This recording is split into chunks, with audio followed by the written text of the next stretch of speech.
அன்பார்ந்த இறைமக்களே, எல்லோரையும் ஆண்டவர் இயேசுவினுடைய திருப்பெயராலே நான் வாழ்த்துகிறேன். நம்முடைய தாயும் தந்தையுமாகிய கடவுளாலும் நம் மீட்பர் இயேசு கிறிஸ்துவினாலும் நமக்கு அருளும் அமைதியும் உண்டாவதாக. இந்த ஆண்டு தவக்காலத்தில் நாம் பாவத்தின் பரிமாணங்கள் என்கின்ற செம்பொருளிலே நாம் சிந்தித்து கொண்டிருக்கிறோம். ஒவ்வொரு நாளும் ஒவ்வொரு தலைப்பின் கீழ் சிந்திக்கிறோம். இந்த நாளிலே ஒடுக்குவது பாவம் என்கின்ற செம்பொருளில் நாம் சிந்திக்க இருக்கிறோம். அதற்கு ஆதாரமாக ஆமோஸ் இறைவாக்கு நூல் 4ஆம் அதிகாரம் 1 முதல் 8 முடிய நாம் படிக்க கேட்டோம். ஒரு மனிதர் சக மனிதரை ஒடுக்கும்போது அது பாவமாக கருதப்படுகிறது. எப்படி இது பாவமாகும் என்று நாம் சிந்திப்போமேயானால், ஒவ்வொரு மனிதரும் இறை சாயலில் படைக்கப்பட்டிருக்கிறார். இறை சாயல் எங்கேயெல்லாம் நசுக்கப்படுகிறதோ ஒடுக்கப்படுகிறதோ அவை எல்லாம் பாவம் என்பதை நாம் புரிந்து கொள்ள வேண்டும். இந்த ஒடுக்குதல் பல விதங்களில் இன்றைய சூழலில் நடைபெற்று கொண்டே இருக்கிறது. அரசியல் ரீதியாக, பொருளாதார ரீதியாக, சமய ரீதியாக, சமூக ரீதியாக, கல்வி ரீதியாக, அதிகார ரீதியாக, இப்படி நாம் சொல்லிக்கொண்டே போகலாம். பல நேரங்களில் நாமும் நம்முடைய பட்டத்தால், பதவியால் பிறரை ஒடுக்க எண்ணுகிறோம், ஒடுக்குகிறோம். அது பாவம் என்பதை தான் இந்த நாளிலே நாம் சிந்திக்க இருக்கிறோம். ஒடுக்குவது பாவம். அப்படியானால் விடுதலை செய்வதுதான் தூய்மை என்பதை நாம் புரிந்து கொள்ள வேண்டும். ஒரு மனிதர் ஒருவரை ஒடுக்குகிறார் என்று சொன்னால் அவர் பாவம் செய்கிறார் என்று அர்த்தம். ஒரு மனிதர் ஒரு மனிதனை விடுதலை செய்கிறார் என்றால் அவர் தூய்மை வழியில் நடக்கிறார் என்பது பொருள். இந்த பின்னணியத்தில் நாம் 3 குறிப்புகளின் கீழே நாம் சிந்திக்கலாம். ஏழைகளை சுரண்டுவது பாவம். ஏழைகளை சுரண்டுவது பாவம். நாம் படிக்க கேட்ட அந்த திருவசனத்தில் 1ஆம் அத்தியாயத்தில் பசுக்களைப் போல என்று குறிக்கப்பட்டிருக்கிறது. பாசான் என்பது சமாரியாவில் இருக்கின்ற ஒரு செழிப்பான இடம். அந்த இடத்தில் புல், நீர் அதிகமாக இருப்பதினாலே ஆடு மாடுகள் வளர்ப்பதற்கு ஏற்ற ஒரு இடம். அந்த பாசானின் பசுக்கள் எப்படி கொழு என்று செழித்திருக்கிறதோ அதுபோல சமாரியாவில் உள்ள பெண்கள் எல்லாரும் செல்வ செழிப்பில் வாழ்வதற்காக தங்கள் கணவர்களை எப்படியாகிலும் பணத்தை கொண்டு வா, நீ ஏழைகளை சுரண்டினாலும் பரவாயில்லை, எங்களுக்கு பணம் அவசியம் என்கின்ற விதத்தில் அவர்கள் பேசிக்கொள்ளுவார்கள். ஆகவேதான் இது தவறு, ஏழைகளை சுரண்டுவது பாவம் என்பதை நாம் சுட்டி காட்டுகிறோம். இந்த ஏழைகளை சுரண்டுகின்ற சமூகம், அதனுடைய அடித்தளம் அநீதியின் அடித்தளம். நீதி உள்ள ஒரு சமூகமாக இருக்குமேயானால் அங்கே ஒடுக்குதல் இருக்காது. அநீதி அந்த சமூகத்தில் புரையோடி இருக்குமேயானால் அங்கே ஒடுக்குதல் இருக்கும். அநீதி அடித்தளமாக இருக்கின்ற சமூகத்தை ஆண்டவர் அப்புறப்படுத்தி விடுவார். அதைதான் இங்கே ஆமோஸ் இறைவாக்கினர் இஸ்ரேல் மக்களுக்கு சொல்லுகிறார். இஸ்ரேல் மக்களே, நீங்கள் அநீதியின் அடிப்படையில் இந்த சமூகத்தை வளர்த்திருக்கிறீர்கள், கட்டி வைத்திருக்கிறீர்கள். நிச்சயமாகவே இது அப்புறப்படுத்தப்படும். வடக்கிலிருந்து அசிரியா, பாபிலோன் வரும். அசிரியா சமாரியாவையும் பாபிலோன் யூதேயாவையும் பிடிக்கும். நீங்கள் சிறைப்பட்டு போவீர்கள் என்று அவர்களை எச்சரிக்கிறார். இந்த ஒடுக்குதல் உலக அளவிலும் நடைபெறுகிறது, இல்லத்தின் அடிப்படையிலும் நடக்கிறது. எப்படி? ஆண்கள் பெண்களை ஒடுக்குவது, அது மட்டுமல்ல, வேலை தளத்தில் பதவியில் இருப்பவர்கள் அற்பமானவர்களை ஒடுக்குவது, உலக அளவில் வலிமை வாய்ந்த நாடுகள் வளரும் நாடுகளை ஒடுக்குவது, வளரும் நாடுகள் வைப்பதுதான் சட்டம். அது நீதியாக இருக்காது, அநீதியாக இருக்கும். நாங்கள் வைப்பதுதான் சட்டம், அதற்கு எல்லோரும் கீழ்ப்படிய வேண்டும், கட்டுப்பட வேண்டும் என்று அந்த அநீதியை மற்றவர்கள் மேல் திணிப்பார்கள். இப்படி வளரும் நாடுகளை சுரண்டுகிறது வளர்ந்த நாடுகள். இது பாவம். அப்படிப்பட்ட அரசை கடவுள் அப்புறப்படுத்தி விடுவார் என்று ஆமோஸ் இங்கே கூறுகிறார். சுரண்டல் என்பது வழி தெரியாமல் பிறருடைய பொருட்களை எடுத்துக்கொள்வதாகும். வாழைப்பழத்தில் ஊசி இறங்குற மாதிரி. ஒரு மனிதருக்கு தெரியாமலேயே அனைத்தையும் சுரண்டுவது.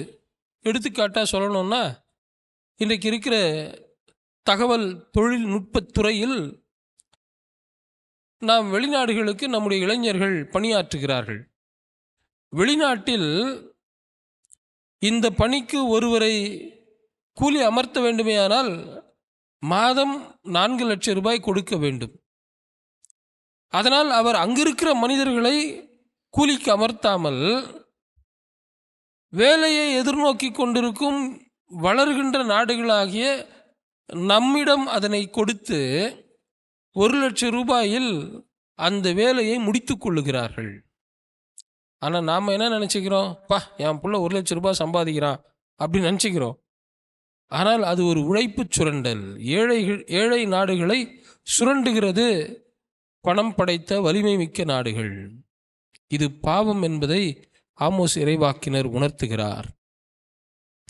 அடுத்தது, மனித வாழ்வை மிதிப்பது பாவம்.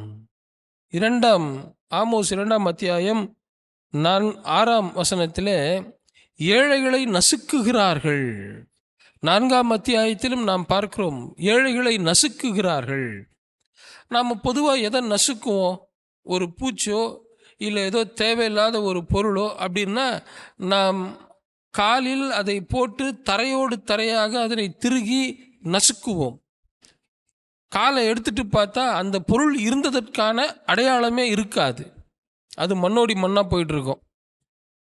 அப்படியானால் நசுக்குவது என்பது மனித மாண்பை மிதிப்பதாகும்.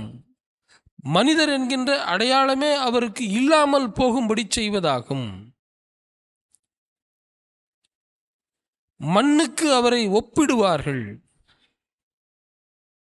ஏழைகள் இப்படித்தான் அந்த காலகட்டத்தில், ஆமோஸ் வாழ்ந்த காலகட்டத்தில் கருதப்பட்டார்கள்.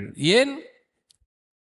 2ஆம் யெரொபெயாம் காலத்தில், கிமு 8ஆம் நூற்றாண்டு காலத்தில் செல்வ செழிப்பு இஸ்ரேல் நாட்டிலும் யூதேயா நாட்டிலும் மலிந்திருந்தது. ஆகவே அவர்கள் ஏழைகளை ஒரு பொருட்டாக நினைக்கவில்லை. ஏழைகளை நசுக்கி மண்ணோடி மண்ணாக்கி அவருடைய வாழ்வை இல்லாமல் ஆக்கி மனித மாண்பை குலைத்து அவர்கள் தங்கள் வாழ்வை கட்டி அமைத்தார்கள். ஆகவேதான் ஆமோஸ் சொல்லுகிறார், இப்படி ஏழைகளை நீங்கள் நசுக்குவீர்களேயானால், வாழ்வை மதிக்காமல் மிதிப்பீர்களேயானால் அது பாவம். கடவுள் உங்கள் அரசை அற்றுப்போக பண்ணுவார் என்று சொல்லுகிறார். ஏழைகளை சுரண்டுவது பாவம், ஏழைகளை மிதிப்பது பாவம். மூன்றாவதாக, இந்த ஏழைகளை சுரண்டுவது அல்லது ஒடுக்குவது என்பது தனி மனிதனின் பாவம் அல்ல, அது கூட்டு பாவம் என்று சொல்லுகிறார்கள். கார்ப்பரேட் சின் என்று சொல்லுவார்கள். அது என்ன? எப்படி நாம் அதை புரிந்து கொள்வது? எடுத்துக்காட்டாக நாம் சொல்லுவோமேயானால், மணிப்பூரில் கலவரம் நடந்தபோது அங்கே பெண்கள் மானபங்கப்படுத்தப்பட்டார்கள். அவங்க தானேயா பண்ணாங்க, நாங்கள் என்னையா பண்ணோம் அப்படின்னு நாம் சொல்லலாம். ஆனால் அந்த மணிப்பூரில் பெண்கள் மானபங்கப்படுத்தப்பட்ட போது திருச்சபைகள் எல்லாம் ஒன்று சேர்ந்து அதற்கு ஒரு கண்டன ஆர்ப்பாட்டம் ஒன்றை நடத்தினோம். நம்மில் எத்தனை பேர் அதில் கலந்து கொண்டோம் என்பது மிக முக்கியம். அப்படி நான் அதில் கலந்து கொள்ளவில்லை என்று சொன்னால் அந்த பாலியல் பலாத்காரம் செய்த மக்களோடு எனக்கும் தொடர்பு இருக்கிறது என்று பொருள். அநீதியை கண்டு அதற்கு குரல் கொடுக்காமல் நான் போவேனேயாகில் நானும் அந்த பாவத்தில் பங்கு என்பது பொருளாகிவிடும். இப்போ எடுத்துக்காட்டாக சொல்லணும்னா, ஒரு பேருந்தில் நாம் பயணம் செய்கிறோம்.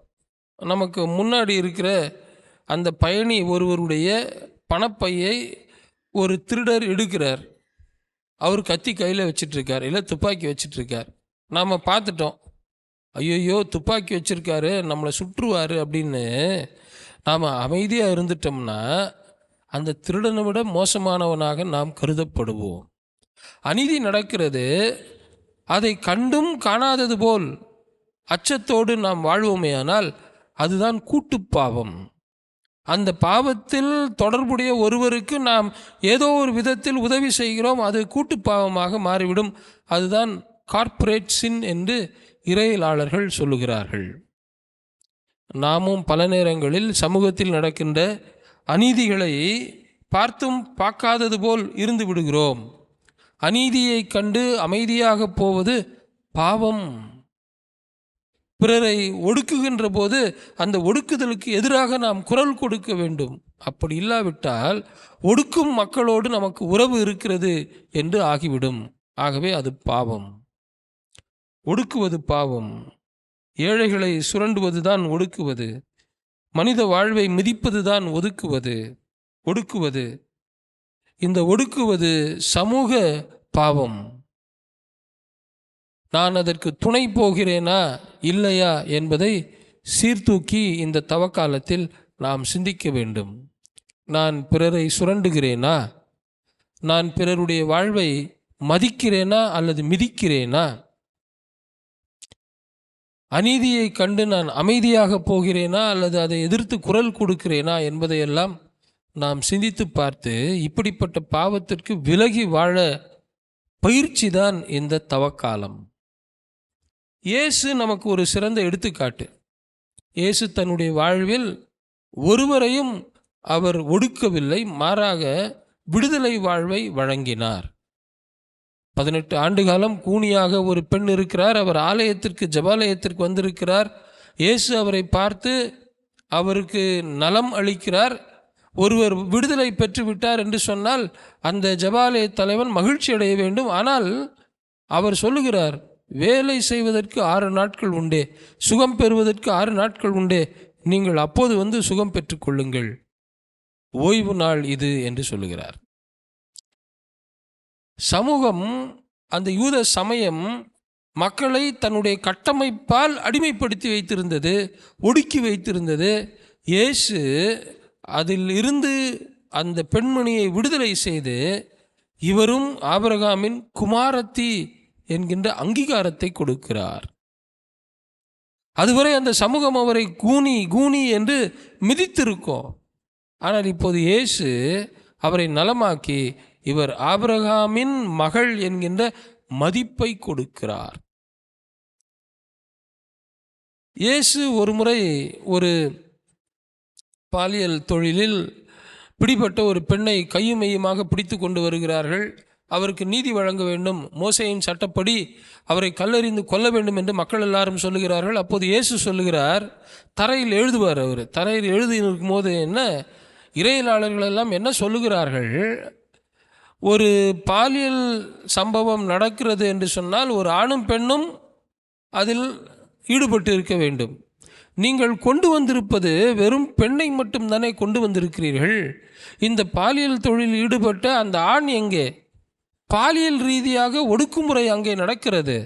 ஆண் செய்தால் அது தவறு அல்ல, பெண் செய்தால் அதை தவறு என்கிற அந்த யூத சமூக ஒழுக்கக்கேட்டை அங்கே முன்னிறுத்தி ஆணை கொண்டு வாருங்கள், நீங்கள் ஆணை தப்பிக்க விட்டால் இந்த பெண்ணையும் தப்பிக்க விடுங்கள், ஒடுக்காதீர்கள் என்று சொல்லி அந்த பெண்ணுக்கு அவர் விடுதலை வாழ்வை வழங்குகிறார்.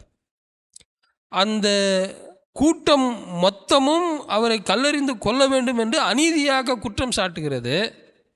ஆனால் இயேசு அங்கே அநீதிக்கு எதிராக குரல் கொடுத்து அவர்களையெல்லாம் அனுப்பிவிட்டு அந்த பெண்ணுக்கு வாழ்வு தந்து அனுப்புகிறார். சொல்கிறார், அம்மா, நானும் உன்னை தீர்ப்பிடப் போவது இல்லை, நீ போ, இனிமேல் இப்படி பாவம் செய்யாதே என்று சொல்லி அனுப்புகிறார். இயேசு கூட்டம் எல்லாம் சொல்லுகிறது என்று அதனோடு ஒத்துப்போகாமல் அநீதிக்கு எதிராக அவர் குரல் கொடுத்தார்.